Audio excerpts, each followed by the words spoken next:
سلام علیکم و رحمت الله و برکاته.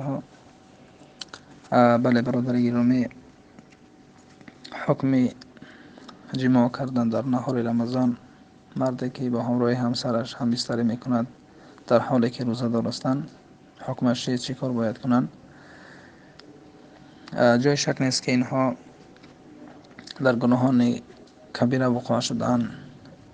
در نهار رمضان جماع کردن حتی با همسر خود، این از گناهان کبیره می باشد و اینها باید که به سوی الله سبحانه و تعالی توبه بکنند از این گناهی که از اینها صادر شد. در این گناهی که وقوع شدن از این گناه باید که اینها توبه بکنند، به سوی الله باز بگردند، توبه بکنند. و هر دو اینها اگر این زن و شوهر روزه‌دار باشند،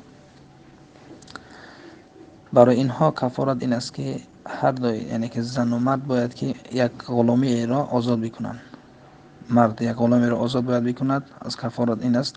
و همچنین زن، اگر زن روزه‌دار باشد و همچنین اگر زن راضی باشد به اینه که جماع کردن، همخوابگی کردن با همراه شوهرش، اگر راضی باشد، در این صورت باید که زن هم اینه که یک غلام را آزاد بکند. اما اگر زن راضی نباشد، زن اگر روزه‌دار باشد، شوهرش مجبورش بکند برای علت خوب بکند و دشنام کرده و او را مجبور بکند، اگر اغتصاب بکند، در این حالت اینه که زن کفارت نمیدهد. زن کفارت نمیدهد، فقط تنها این مرد مجرم، این مردی که این عمل را انجام میدهد، مجبور میکند همسرش را.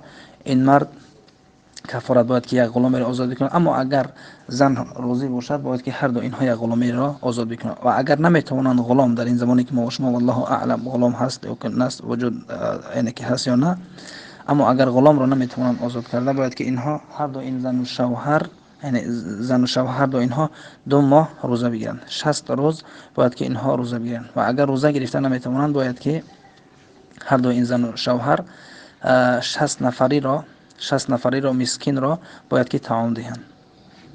مقداری همون طعامی که در همون کشور، در همون بلدی که هستن، طعامی که مشهور است، اهل همون بلد، اهل همون کشور، در نزد همون یعنی اهل بلد، اهل کشور، همون طعامی که مشهور است، مثال برنج طعامی یعنی که مشهور در نزد اون قوم، در نزد همون اهل کشور، برنج است، گندم است، آرد است. همون طعام را هر یک، یعنی که هر یک این زن و شوهر یک کیلویی و نصف، یک نیم کیلویی برای 60 نفری باید که طعام دهند. این است کفاره شخصی که این عمل را انجام میدهند. و الله سبحانه و تعالی اصلاح بکند امت را. و بالله توفیق.